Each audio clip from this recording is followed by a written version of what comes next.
Article 370 वो मुद्दा है जिसको लेकर भारत में सियासत खूब आई है। बीजेपी और कांग्रेस इसको लेकर अपने अपने हिसाब से सियासत को तूल भी दे रहे हैं। हमारे संवाददाता आनंद कुमार सिंह ने अपनी पार्टी के अध्यक्ष अल्ताफ बुखारी से खास बातचीत की और कश्मीर से जुड़े तमाम मुद्दों पर उनका पक्ष भी जाना है। हमारे साथ बात करने के लिए अल्ताफ बुखारी साहब हैं। अल्ताफ बुखारी साहब अपनी पार्टी के अध्यक्ष हैं और राजनीति को लेकर 2024 यानी कश्मीर में इस बार अपने नुमाइंदों के साथ आगे बढ़ रहे हैं। आइए उनसे बात करते हैं। सर, इस बार की सियासत यानी 2024 के लोकसभा चुनाव में आप अपनी सियासत को कहां देखते हैं? देखिए, मुझे लगता है जो चुनाव इस वक्त हो रहा है वो 2020 में जब हमने पार्टी बनाई, जिस नैरेटिव को हमने शुरू किया, अल्हम्दुलिल्लाह हर एक पार्टी वो उसी नैरेटिव पे चुनाव लड़ रही है। अगर चुनाव का मेन मुद्दा आप मुझे कहें तो अभी भी स्टेटहुड एक बहुत बड़ा मुद्दा है कि स्टेटहुड वापस लानी है और हमारे जो बच्चे जेलों में हैं या जिनकी वेरिफिकेशन नहीं हो रही है, यही मेन मुद्दे हैं। इवन नेशनल कॉन्फ्रेंस और पीडीपी इनके इर्द गिर्द ही घूम रहे हैं। ठीक है, कोई यहाँ वहाँ बातें करती हैं, कोई जमातें कि साहब हम 370 वापस लाएंगे, लेकिन जनरल लोगों को पता है कि सुप्रीम कोर्ट के डिसीजन के बाद इनमें से कोई ऐसा कोई चीज़ नहीं कर सकता। सर, आपने आर्टिकल 370 की बात की, चाहे नेशनल लेवल से ले लें चाहे स्टेट लेवल तक, ये मुद्दा अपने अपने अनुसार पार्टियां हमेशा भुनाती रही हैं। आपको क्या लगता है कि पहले की सरकारों ने कहीं ना कहीं इसको लेकर गुमराह किया या आज जो हालात हैं उसके बदलने के बाद कुछ अंतर आया है? देखिए, गुमराही है। अगर गुमराह नहीं किया होता, हमने देखा जब उठ गया तो इसमें तो कुछ नहीं था। इसमें जो दो चीज़ें जिसे कहते हैं ना, the heart of this article for a common man, वो था ये कि यहाँ की नौकरियाँ इसके बच्चों को मिले, यहाँ की ज़मीनों पे कोई और ना आके। तो वो दोनों चीज़ें तो प्रोटेक्ट की हैं गवर्नमेंट ऑफ इंडिया ने, कर दी। तो उसके बाद लोगों को, पॉलिटिशियंस को, हाँ ज़रूर झंडा उनके डबल झंडा लगता था, वो नहीं है। फिर वो इसी को लेके ब्लैकमेल दिल्ली को करते, शायद उनको वो नहीं मिलेगा करने को।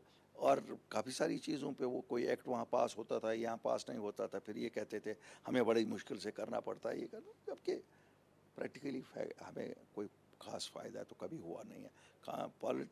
पॉलिटिकल ख़ानदानों को फ़ायदा हुआ, लेकिन आम लोगों को कोई फ़ायदा नहीं हुआ। अल्ताफ बुखारी साहब इसमें क्या सोचते हैं? आर्टिकल 370 हटा, वो सही था या गलत? देखिए, सही तो हम में से कोई नहीं इसको कहेगा। क्यों? फिर दिया ही क्यों था आप लोगों ने? ये तो दिल्ली की सरकार ने ही दिया था। Why did you, if it had no meaning, why did you give it? हटाना was not a good thing, लेकिन the way it was taken away, everybody felt the way it was taken away. लेकिन हम निकले उसी के लिए जद्दोजहद की। And I am thankful to the prime minister and home minister जिन्होंने हमें ये प्रोटेक्शन दे दिया। अब वो मेरी पार्टी नई है और हमारा मीडिया सेल इतना तेज़ नहीं था जो लोगों में इसको इशू बनाता, तो हमें शायद वोट मांगने भी नहीं निकलना पड़ता, क्यों हमने वो प्रोटेक्शन लाया। 370 नाम नहीं है उसका, मतन तो वही है जो था। लेकिन बहरहाल लोगों को, इसीलिए आपने देखा कोई डिफरेंस नहीं दिख रही है 5 अगस्त 2019 और आज में, क्योंकि common man was concern only with these two things which are protected again. Sir, अगर दिल्ली की बात की जाए तो बीजेपी गवर्नमेंट ये कहती है कि हमने आर्टिकल 370 को बहुत ही खूबसूरत तरीके से हटाया, कोई हिंसा नहीं हुई और आज कश्मीर ज़्यादा सशक्त है और ज़्यादा विकास की तेजी से आगे बढ़ रहा है। मैं बिल्कुल इस स्टेटमेंट से एग्री करता हूँ। क्यों? कोई वायलेंस नहीं हुई। ठीक है, उन्होंने इंतज़ाम ऐसा किया था, लेकिन लोगों को भी आपको क्रेडिट देना पड़ेगा। अगर लोग घरों से निकलते तो सिक्योरिटी फोर्सेस को तो कुछ रिएक्ट करना पड़ता, कुछ नहीं निकले, कोई नहीं निकला। तो लोगों ने भी कहीं ना कहीं सच्चाई को एक्सेप्ट कर लिया। सच्चाई ये है, उठा। अब हम खुश हैं या नहीं हैं, वो तो बात जाहिर है कि हम खुश नहीं होंगे, लेकिन कोई मरा नहीं। आज अमन है। अमन दिल्ली को नहीं चाहिए, अमन जम्मू कश्मीर के लोगों को चाहिए। उसका फ़ायदा हमें मिलता है, तो हम सब समझते हैं कि ये फ़ायदा हमें अच्छा मिला इसका। सर, अगर बात बीजेपी की जाए तो वो कहती है कि आर्टिकल 370 वापस अब कभी नहीं आएगा, लेकिन कांग्रेस कहती है कि अगर हमारी सरकार बनी और आपकी एनसीबी उसमें साथ है, वो कहती है हम आर्टिकल 370 को लेकर दोबारा वापस आएंगे। अगर ऐसा है कि वो ला सकते हैं, they should have kept it in their manifesto. Manifesto में क्यों नहीं रखा है? हाँ, देखिए, अगर मैनिफेस्टो में नहीं है, मैंने तो राहुल गांधी को कहीं नहीं सुना ये कहते हुए कि हम 370 वापस लाएंगे। ये तो बेवकूफ़ बना रहे हैं हमारे लोगों को, लेकिन हमारे लोग बेवकूफ़ नहीं बनेंगे। उनको सबको पता है कि ये धोखा 70 साल से होता रहा है। जो ये कहते हैं वो कभी नहीं करते। सर किसने दिया है धोखा 70 सालों से? मैं कहता हूँ दोनों सरकारें, दिल्ली ने भी और जम्मू कश्मीर की सरकारों ने भी, ये तो साथी थे एक दूसरे के। सर आखिरी सवाल मेरा ये है कि चुनाव सर पर है और 370 वो मुद्दा है जो भारत के साथ साथ कश्मीर भी लगातार उठा रहा है, तो आपको क्या लगता है कहीं ना कहीं कश्मीर इस मौके को भुनाना चाहता है अपने हक में? देखिए, मैं बताऊँगा, कश्मीर में सियासतदानों के बिना आपने कई लोगों में ये देखा मुद्दा। अफसोस लोगों को ज़रूर है, लेकिन लोगों के लिए as long as they get the protection on jobs, protection on land and statehood back, it is almost of no consequence to them.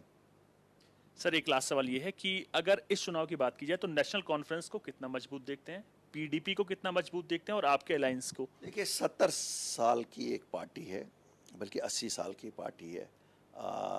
Ground पे वर्कर है, नेता भी बहुत बड़े बड़े हैं। ऐसा तो मैं कहूँगा नहीं कि साहब वो कहे उनका ग्राउंड पे प्रेजेंस नहीं है। सबसे बड़ी ऑर्गेनाइजेशनली स्ट्रांग अगर कोई पार्टी है तो नेशनल कॉन्फ्रेंस ज़रूर है। हैविंग सेड दैट, 2002 से इनका डिक्लाइन शुरू हुआ। अब ये पहुंच गए हैं, जितने इनके नेता हैं उतनी सीटें ये लेते हैं। ये now it is not a pan J&K party, ऐसी बात नहीं। PDP was a bubble created by Delhi and finished also with by them. कहीं ना कहीं उनको क्यों नहीं आपस में बनी, आज भी हैं, ऐसा नहीं है। महबूबा जी जहर उगलती हैं।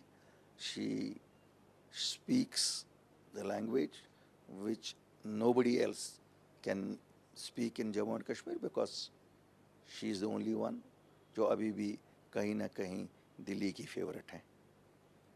हमसे बात करने के लिए बहुत ही शुक्रिया सर। कैमरामैन केडी के साथ मैं आनंद कुमार सिंह, न्यूज़ इंडिया, कश्मीर।